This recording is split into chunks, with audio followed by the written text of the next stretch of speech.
I have many fond memories of visits to Bright Lake with my family. This was taken in 1961, the summer after my parents received a movie camera as a Christmas gift. This is me, at 4 years old, wearing a splint on the arm I broke the day before we left for vacation. Here's my little brother Chris. He would turn 3 in October. And here I am again, performing a typical jerk big brother move. For most of the 60s and up until the mid-70s, my parents, Bill and Georgina, would rent a cottage at Morest Camp on Bright Lake. In those pre-interstate days, we would load up the car and take US 10 to US 27 and head north to Mackinac City. After crossing the Mackinac Bridge, we would continue north on US 2 to Sault Ste. Marie, where we would cross the St. Mary's River on an auto ferry. Notice the bridge, still under construction in the background. Once in Canada, we would drive 70 miles east on Highway 17, the Trans-Canada Highway, toward Iron Bridge, making a brief stop in the town of Thessalon to stock up on essentials at the small grocery store, the Brewers Retail, and the Liquor Control Board of Ontario. Then, it was on to Bright Lake and Morest Camp. My dad would stop into the office attached to the house to pick up the key and shoot the breeze with Glenn Curry, the owner who ran the camp with his wife Joan. Then we would follow the road that went through the pastures where Mr. Curry grazed his cattle and down the steep hill that ran through the woods to arrive at one of the 9 cottages that were set back amongst the trees on the edge of Bright Lake. Each cottage had a view of the lake, and you would fall asleep to the gentle sound of waves washing up on shore. At the time, each cottage came furnished with a rowboat.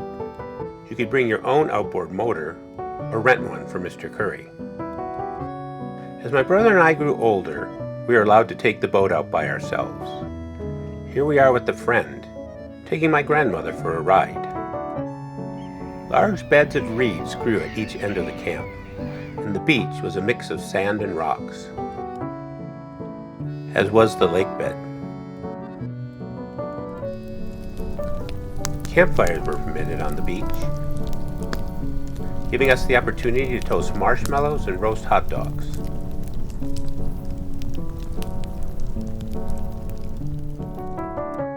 This shot of my mother running down to the beach has always been one of my favorites.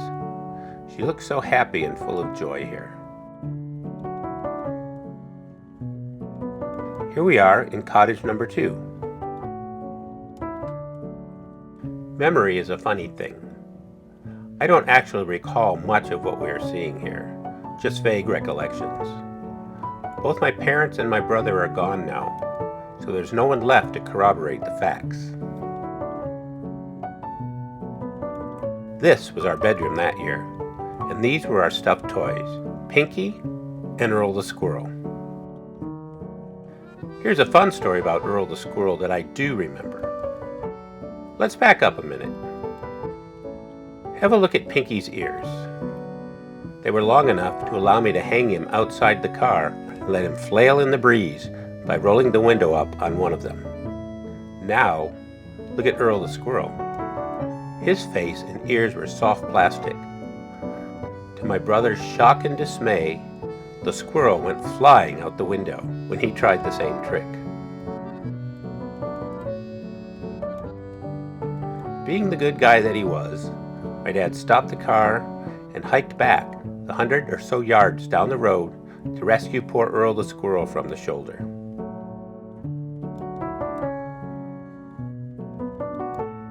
Here we are with our dad and one of his ever-present Kent cigarettes. At his peak, he was smoking 2.5 packs a day. My parents tended to be very outgoing, making friends with the other families staying at the camp. These were the Kreitners and the Palmertons, both from upstate New York. Some of these friendships even extended beyond our vacation, In addition to exchanging Christmas cards for many years, I remember visiting the Palmertons at their home in New York one summer. The trip included my first visit to Niagara Falls. I'm not sure what cottage this was. I have no recollection what cottage this was either.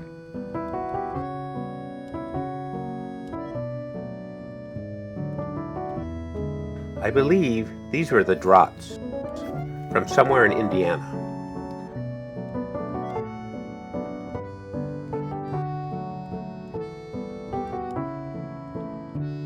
Some years, my grandmother would join us. Here she is in cottage number 3.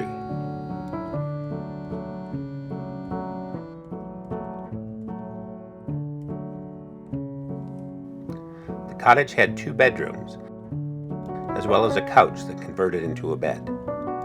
That was where my brother and I slept that vacation.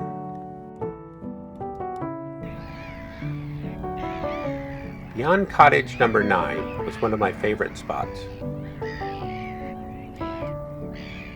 My mother and I came across it one day on a walk. We called it the tree. As its name implies, the tree was a large tree that had been toppled during a storm. My brother and I would climb on its exposed root system, as well as the tall arch that was formed by its trunk.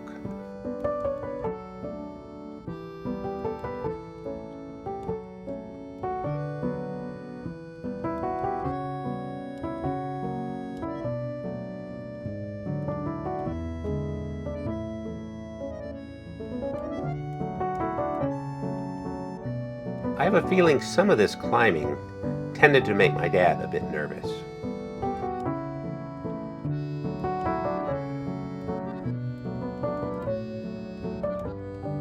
We would visit the tree each year until its eventual collapse.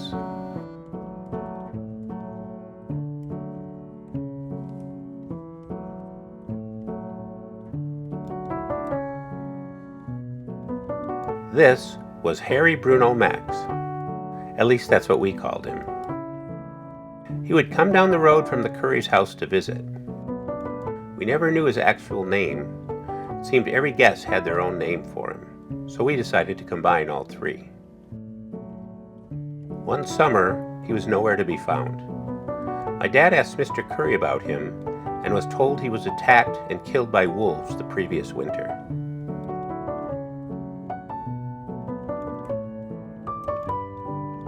As you can imagine, being situated on the lake gave us plenty of opportunities for swimming and playing on the beach.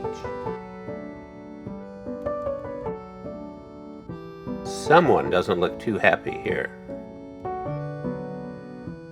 Here's my mom doing her best Esther Williams impersonation. These are the inflatable sharks my aunt bought for my brother and me.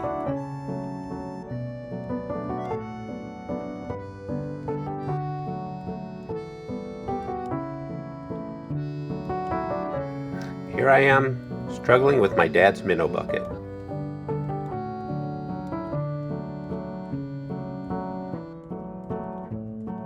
And here's my mom, with her hair in curlers. Mr. Curry also had a canoe that was available to the guests, although we never used it.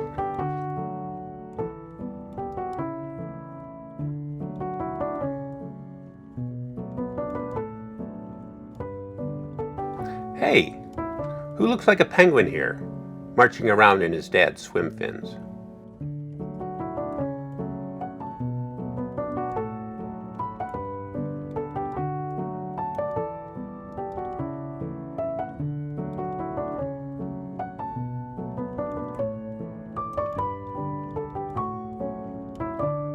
More swimming with some of the other kids. I wonder what landfill all of these inflatable toys ended up in.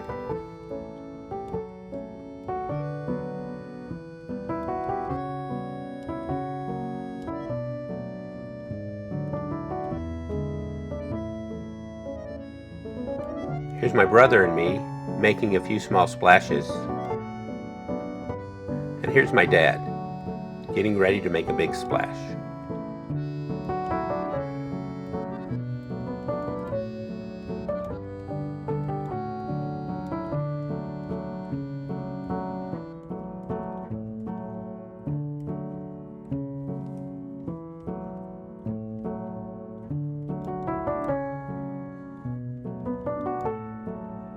Every vacation included visits to favorite spots, including a trip to nearby Sowerby to pick the wild blueberries that grew there on the rocky surface of the Canadian Shield.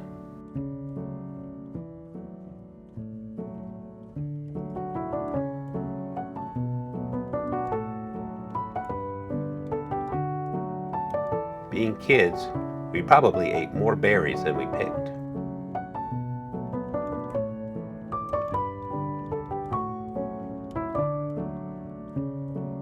The next morning, my mom would make blueberry pancakes for breakfast.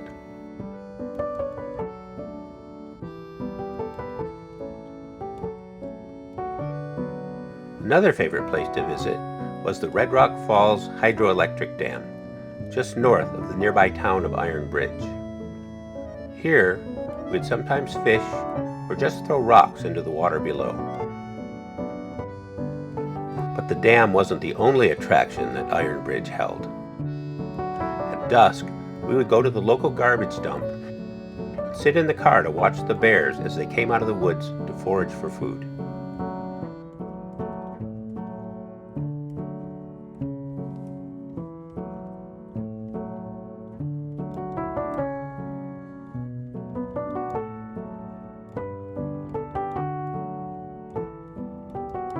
Usually, in the middle of the week, we would head over to the town of Blind River to shop for groceries. Following that, we would visit the variety store in town to buy Canadian chocolate bars and souvenirs with our saved-up allowance. Here's my brother with the bow and arrow he purchased that year. Another favorite activity was feeding the seagulls. We would go out to the end of the dock and throw pieces of bread into the water while calling, "Here, gully, gully, gully, gully." Soon, it would become a feeding frenzy.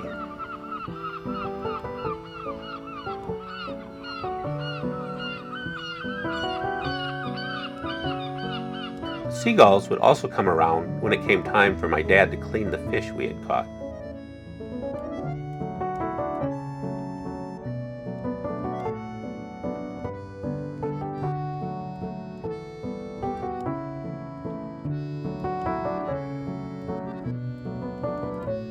Here I am again, menacing my brother.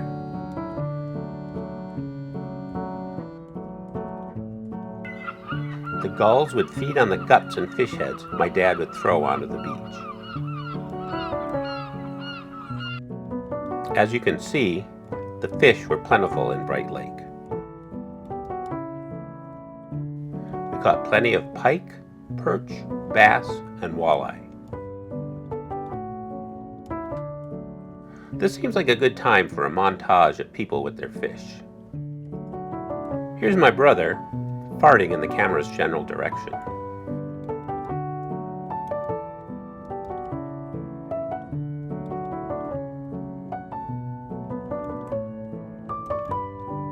More fish.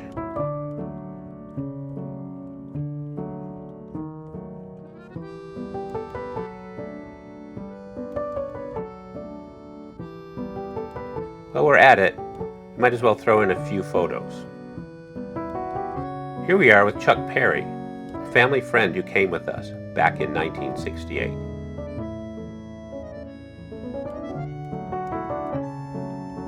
Another good place to fish was Red Rock Lake. The lake was created when the Red Rock Falls Dam was built, and the submerged trees caught their fair share of fishing spoons. I think that's my mother's fishing rod.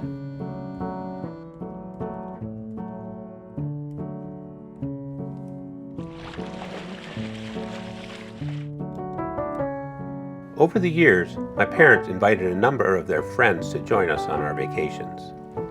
This is John and Ethel Crudy. My mom bowled on the same team as her. son Paul and I went to school together.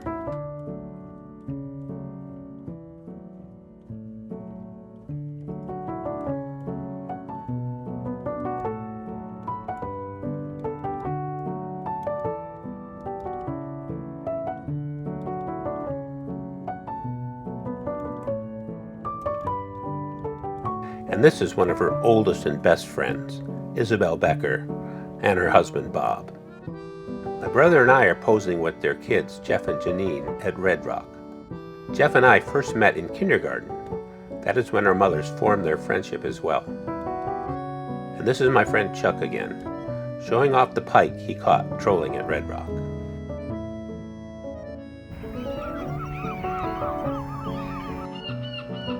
Looking back, I have many other fond memories from my times at Bright Lake. The night we would arrive, we would always go to Sullivan's Restaurant across the road for dinner.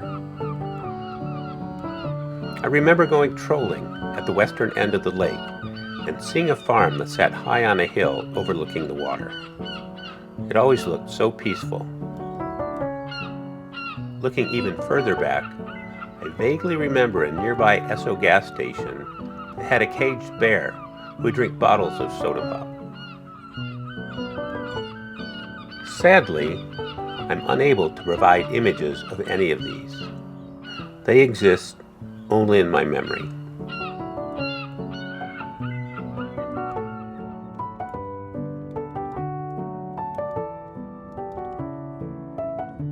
As we reach the end of this journey into the past, I will leave you with this final scene.